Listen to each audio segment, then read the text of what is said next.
Há 466 milhões de anos, os oceanos da Terra estavam cheios de vida. Não vida como conhecemos, não peixes, não plantas terrestres, não insetos, mas 85% de todas as espécies marinhas que existiam naquele momento: trilobitas, braquiópodos, corais primitivos, organismos que tinham levado centenas de milhões de anos para evoluir. Um ecossistema de complexidade extraordinária. E então, algo aconteceu no céu. Em 2024, um estudo publicado pela equipe de Andy Tompkins na Universidade Monash, Austrália, apresentou evidências de que a Terra teve anéis, como os de Saturno, mas de rocha, há aproximadamente 466 milhões de anos, e que esses anéis podem ter sido a causa principal da maior extinção em massa do período Ordovícico, que eliminou 85% de toda a vida marinha do planeta. Este vídeo é sobre como algo tão magnífico quanto anéis planetários pode ser uma sentença de morte para um planeta inteiro. Para entender como os anéis mataram 85% da vida, você precisa entender como nasceram. E começa com um asteroide que teve o azar de passar perto demais. À medida que um asteroide se aproxima da Terra, o lado voltado para o planeta experimenta uma atração gravitacional mais forte do que o lado voltado para fora. Essa diferença é chamada de força de maré. Para a maioria dos objetos, a gravidade interna é forte o suficiente para mantê-los unidos, mas quanto mais perto do planeta, mais fortes ficam as forças de maré. Se o objeto em órbita chegar perto demais, as forças de maré do planeta eventualmente o destroçam. A distância em que isso acontece é chamada de limite de Roche. Para a Terra, esse limite para um asteroide sólido de rocha fica aproximadamente 3.100 quilômetros acima da superfície. Para uma pilha de entulho mantida frouxamente pela gravidade, é cerca de 15.800 quilômetros. 466 milhões de anos atrás, um asteroide helicondrita, um tipo de meteorito rochoso muito comum, cruzou esse limite. As forças de maré da Terra o despedaçaram completamente, e os fragmentos, em vez de se espalhar pelo sistema solar, ficaram presos na órbita terrestre. A princípio, esses fragmentos seguiam trajetórias caóticas e elípticas. Alguns chegavam perto da Terra, outros se afastavam mais, mas ao longo do tempo, eles colidiam uns com os outros. Cada colisão transferia momento, e gradualmente essas órbitas selvagens e elípticas foram se tornando mais circulares, um processo chamado amortecimento por colisão. E a Terra tem um abaulamento no meio. Seu diâmetro equatorial é cerca de 43 quilômetros maior que o diâmetro polar. Isso cria um campo gravitacional assimétrico que gradualmente puxa os detritos em órbita para o plano equatorial, como um peão que oscila, mas eventualmente se estabiliza numa rotação estável. O resultado foi um disco de escombros rochosos, não de gelo como os de Saturno, porque estamos muito perto do Sol para que o gelo persista. Anéis de rocha, ricos em silicatos, circulando a Terra no plano do Equador. Belos de ver, imortais para o que vivia abaixo. Para entender como os anéis causaram a extinção, você precisa pensar no que um anel faz além de ser bonito. Um anel que circula o equador da Terra projeta uma sombra, não sempre e não em todos os lugares, mas no momento certo, no lugar certo, essa sombra pode mudar tudo. No Equador, os anéis bloqueiam parte da luz solar, lançando uma sombra sobre as regiões equatoriais. À medida que a Terra rotaciona pelas estações, diferentes regiões equatoriais experimentam essa sombra. Ela atinge os trópicos do sul em junho, julho e agosto, e os trópicos do norte em dezembro, janeiro e fevereiro, tornando os invernos em ambos os lados muito mais frios. E durante os equinócios, quando o eixo da Terra não se inclina nem em direção nem para longe do Sol, a sombra cairia diretamente no Equador como uma faixa fina e escura. O efeito de resfriamento poderia ser de apenas alguns graus, mas isso é suficiente para deslocar padrões climáticos, alterar estações de crescimento e estressar ecossistemas que dependem de luz solar consistente. E 463 a 444 milhões de anos atrás, isso foi exatamente o que aconteceu. A Terra entrou numa glaciação global, a glaciação do Irnantiano, um resfriamento global de 8 a 10 graus Celsius entre 463 e 444 milhões de anos atrás. O nível do mar caiu dramaticamente à medida que a água se acumulava nas geleiras polares. As temperaturas oceânicas despencaram, e os oceanos que estavam cheios de vida no começo deste vídeo começaram a morrer.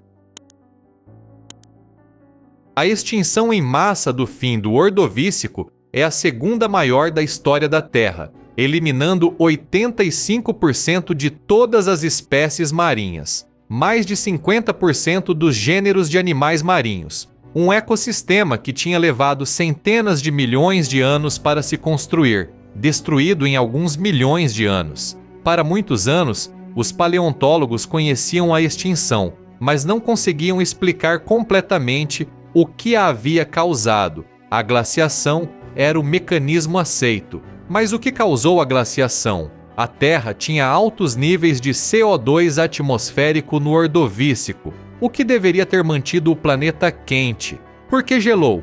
A hipótese dos anéis oferece uma resposta. Os anéis bloqueavam luz solar suficiente para compensar o efeito de estufa do CO2, especialmente nas regiões equatoriais onde a vida marinha era mais abundante. A sombra dos anéis e a glaciação trabalharam juntas, criando um duplo golpe que o ecossistema não conseguiu absorver.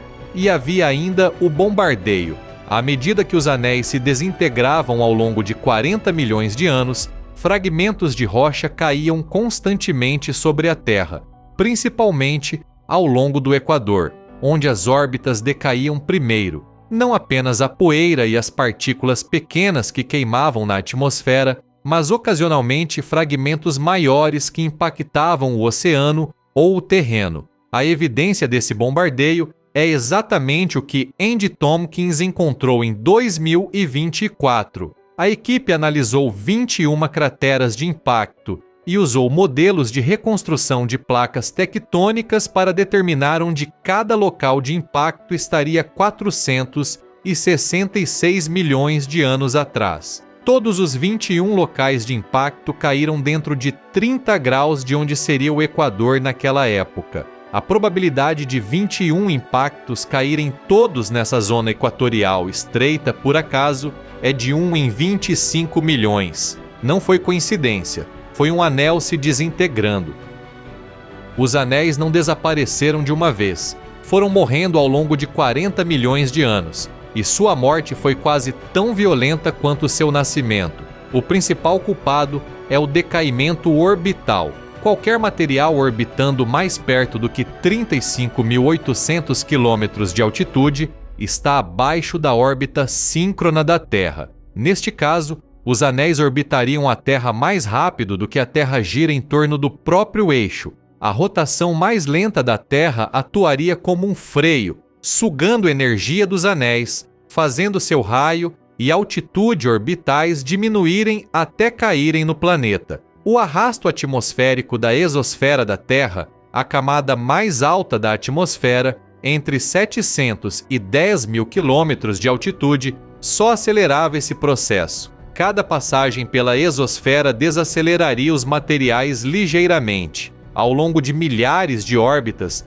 isso puxaria fragmentos para trajetórias cada vez mais baixas, até que queimassem na atmosfera ou impactassem o planeta abaixo. Da superfície da Terra ordovícica, pareceria que o céu estava literalmente caindo, não sempre de forma dramática. A maioria do material dos anéis caía como poeira, mas ocasionalmente, quando um fragmento maior saía de órbita, uma bola de fogo brilhante riscava o céu.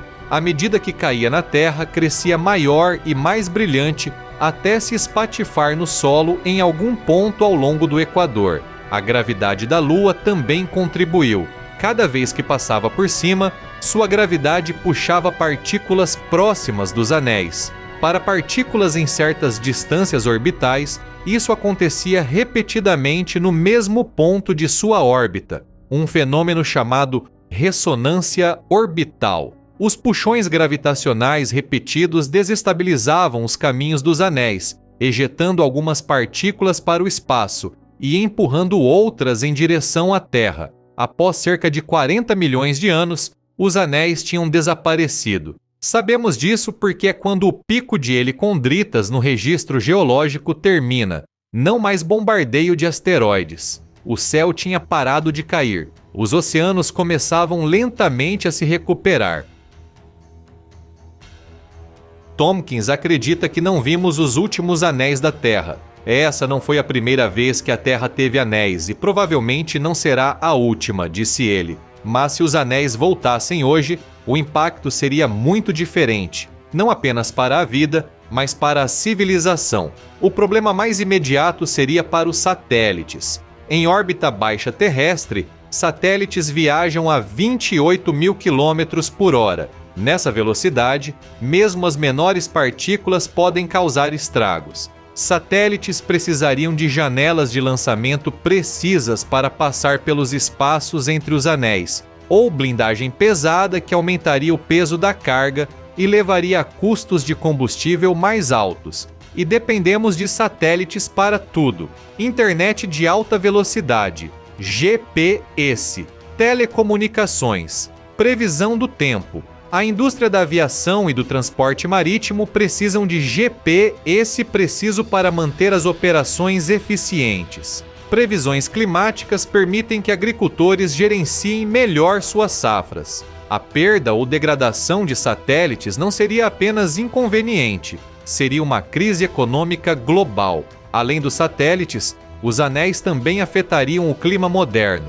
Um anel denso de rocha ao redor do planeta bloquearia alguma luz solar, especialmente nas regiões equatoriais e tropicais, que são exatamente onde se concentra a maior parte da produção agrícola do mundo. Um resfriamento de apenas 1 a 2 graus pode deslocar padrões climáticos, alterar estações de crescimento e estressar ecossistemas agrícolas. E haveria ainda o problema astronômico. A luz espalhada pelos anéis tornaria os objetos fracos ainda mais difíceis de detectar. Nossa visão para fora do universo seria comprometida. A radioastronomia, crítica para estudar buracos negros, pulsares e galáxias distantes, ficaria embaralhada com interferência, especialmente ao redor do Equador. O céu seria mais impressionante, mas muito mais difícil de estudar.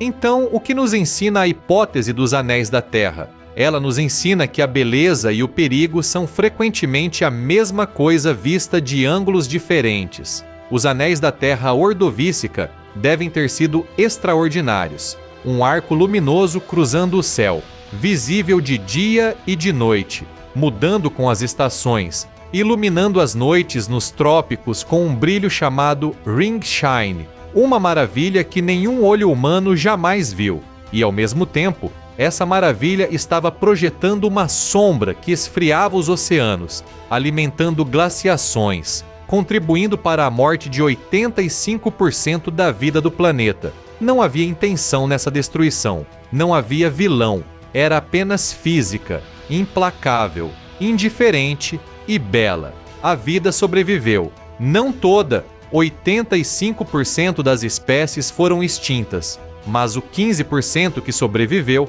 eventualmente evoluiu, diversificou e acabou produzindo os peixes, os anfíbios, os répteis, os mamíferos e eventualmente nós, 466 milhões de anos depois, olhando para o registro geológico e descobrindo que o céu de nossos ancestrais remotíssimos era muito mais dramático do que o nosso. E Tompkins acredita que os anéis vão voltar. Não sabemos quando, não sabemos de qual asteroide virão, mas a física é a mesma. O limite de Roche ainda existe e, eventualmente, outro objeto vai cruzá-lo. Se este vídeo mudou a forma como você olha para o céu, compartilhe com alguém. Inscreva-se para um novo vídeo toda semana. Até a próxima!